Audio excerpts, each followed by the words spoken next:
This is an episode you can play in school. Welcome back to My Inconsistent Backgrounds, where I take a look at old text that might be a little hard for the modern reader and listener to understand and explain it. Today we're doing Sonnet 29 by Shakespeare. I know, if you're getting tired of Shakespeare, please leave suggestions in the comments below because I have a severe lack of creativity. I don't really have a prologue for this one, but if you want to hear a good reading of this sonnet, do the one by Ian McKellen. It looks like this. It's really good. I like his emphasis and his pauses. Do not do the one by Al Pacino that looks like this. Al Pacino is an amazing Shakespearean actor, but here he has what I call poetry voice, and that's not a good thing. I don't know what happened here.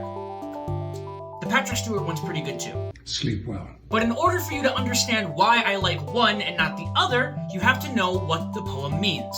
So, when in disgrace with fortune and men's eyes, I all alone beweep my outcast state.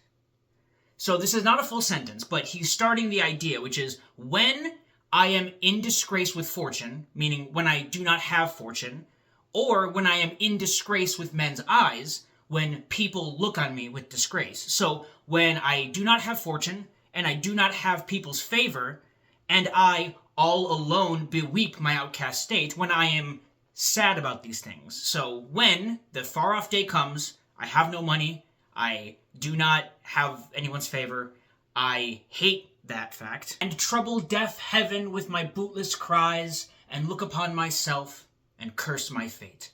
And trouble deaf heaven with my bootless cries. Bootless meaning without reward, fruitless. A fruitless endeavor, you're getting nothing from it. You are crying to heaven and getting nothing for it.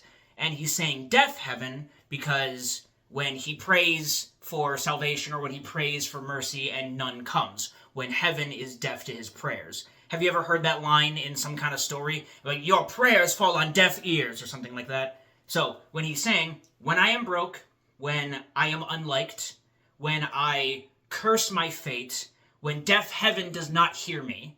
So he hasn't actually finished the sentence yet. This is all still, the setup. And it's going to be the setup for a couple more lines. Wishing me like one more rich in hope, featured like him with friends possessed. So he's still saying when I wish me to be more like someone with hope.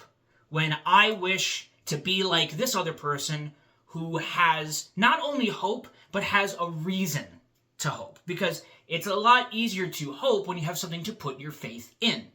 So he's saying, when in the future I am broke, I am hated, I am forgotten, and I'm wishing to, just have something going for me, wishing to have a reason to hope, wishing that I were featured like him. Think feature like when you use facial features or character features, the aspects of something. So when he's wishing to be featured like him, who is with friends possessed, who has friends. Because he said earlier that he is disgraced in men's eyes, so he has no friends. Desiring this man's art and that man's scope, with what I most enjoy, contented least. When I'm desiring this man's art, or this man's scope. Now, this is gonna be my favorite part of this video, is trying to define the word art here. So, as we all know, who have ever had this conversation, the word art is pretty impossible to define in any kind of satisfactory way. You can think of the all-encompassing nature of the word art, and to desire someone's art. What is it to desire someone else's art? It could be the way they conduct themselves. It could be literal artisan skill, what they are good at.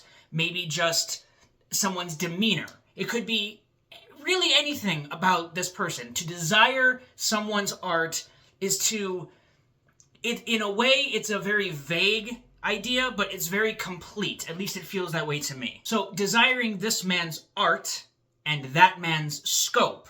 So, a scope, we use the word scope now to mean the scope of things. A story about a person versus a story about a city have two different scopes of focus. What I think is being used here more is the idea of scope of what you see. I desire this man's art and this man's scope, meaning this man's view.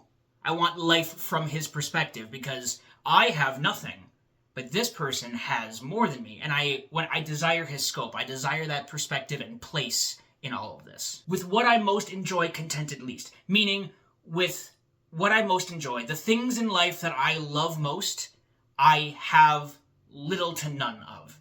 They are contented least. The things I want, the things I enjoy, are contented least. So to catch you all up, he has not actually gotten to the point yet. If you're wondering what the point is, we have not gotten there. He is just still setting up, when I am bereft of everything that is valuable to me, ... That's as much as we've gotten so far. Yet in these thoughts, myself almost despising, haply I think on thee, and then my state, like to the lark at break of day arising from silent earth, sings hymns at heaven's gate. So, we have the setup, when I am without everything valuable, and in these thoughts, myself almost despising, in these thoughts, in this moment of reflecting on my bemoaned state, I am despising myself almost. I almost hate myself entirely. But then, haply, I think on thee. It became kind of a love poem at the end. I just got... we were so close. So yes, he says, in these thoughts, I am almost despising myself, but happily, meaning by happenstance. I just so happen to think of you by chance, perchance. I think of thee, and then my state, like to the lark at break of day arising from silent earth, sings hymns at heaven's gate. So, okay, so I just realized that for the entire video on this line, I say the word silent and not sullen. What sullen means is it means like dark or somber, gloomy, sad, that kind of thing. So he's saying that when I think of you, in the same way that the morning lark pulls beautiful songs, heavenly songs, from sullen earth, from the sad nighttime, from the sullen night, that is what you do to me. When I am down, and when I am depressed, and when I have nothing, the thought of you lifts me up in that same way. Sorry, you're just gonna have to deal with me being wrong for the next couple minutes.